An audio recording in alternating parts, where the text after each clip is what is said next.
ಸ್ನೇಹಿತರೆ ನಮಸ್ಕಾರ. SRBU ಮತ್ತೊಂದು ವಿಡಿಯೋಗೆ ಸುಸ್ವಾಗತ ಅಂತ ಹೇಳ್ತಾ, ಸ್ನೇಹಿತರೆ ಇವತ್ತಿನ ವಿಡಿಯೋದಲ್ಲಿ ನಾನು ಬಸ್ ಪಾಸ್ ಬಗ್ಗೆ ಮಾಹಿತಿನ ತಿಳಿಸ್ಕೊಡ್ತೀನಿ. ಯಾವ ಬಸ್ ಪಾಸ್ ಅಂದರೆ ಸ್ಟೂಡೆಂಟ್ ಬಸ್ ಪಾಸ್ ಈಗಾಗಲೇ ಲಾಂಚ್ ಆಗಿದೆ ಅಂತ ಹೇಳ್ಬೋದು. ಸ್ನೇಹಿತರೆ ಪ್ರಾಥಮಿಕ ಶಾಲೆ ಆಗಿರ್ಬೋದು, ಪ್ರೌಢಶಾಲೆ ಆಗಿರ್ಬೋದು ಮತ್ತು ಕಾಲೇಜ್ಗೆ ಹೋಗುವಂಥ ವಿದ್ಯಾರ್ಥಿಗಳಿಗೆ ಬಸ್ ಪಾಸ್ನ ಅವಶ್ಯಕತೆ ಇರುತ್ತೆ. ಈಗಾಗಲೇ ಕರ್ನಾಟಕ ಸರ್ಕಾರದವರು ಬಸ್ ಪಾಸ್ನ ಲಾಂಚ್ ಮಾಡಿದ್ದಾರೆ ಅಂತ ಹೇಳ್ಬೋದು.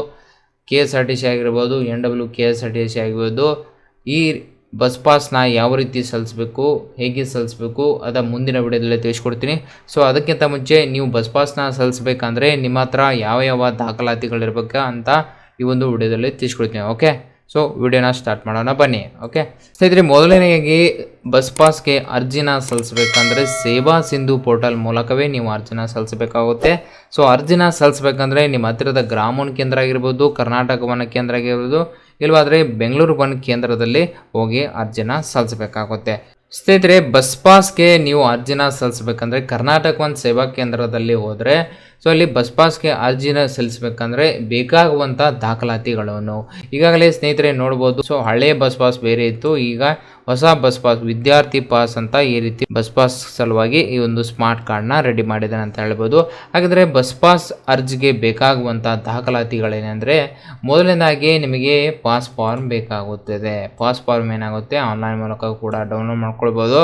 ನಂತರ ಅದನ್ನು ಫುಲ್ಫಿಲ್ ಮಾಡಿಕೊಂಡು ನೀವು ಅರ್ಜಿನ ಸಲ್ಲಿಸಬೇಕಾಗುತ್ತೆ. ಅದು ಯಾವ ರೀತಿ ಸಲ್ಲಿಸ್ಬೇಕಂತ ಮತ್ತೊಂದು ವಿಡಿಯೋನ ಮಾಡ್ತೀನಿ.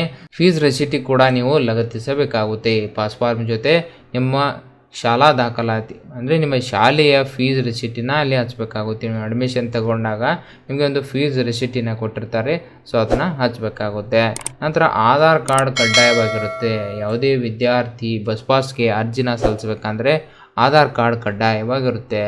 ಸೊ ಕೊನೆಯದಾಗಿ ನೋಡ್ಬೋದು, ಯಾರ ಹತ್ರ ಜಾತಿ ಪ್ರಮಾಣ ಪತ್ರ ಅಂದರೆ SC ST ಜನಾಂಗದವರು ಮಾತ್ರ ನಿಮ್ಮ ಹತ್ರ ಜಾತಿ ಪ್ರಮಾಣ ಪತ್ರ ಇದ್ದರೆ ಸೊ ನಿಮ್ಗೆ ಏನಾಗುತ್ತೆ ಅಲ್ಲಿ ಕನ್ಸೆಷನ್ ಆಗೋದು ₹150 ನಿಮಗೆ ಬಸ್ ಪಾಸ್ ದೊರೆಯುತ್ತದೆ.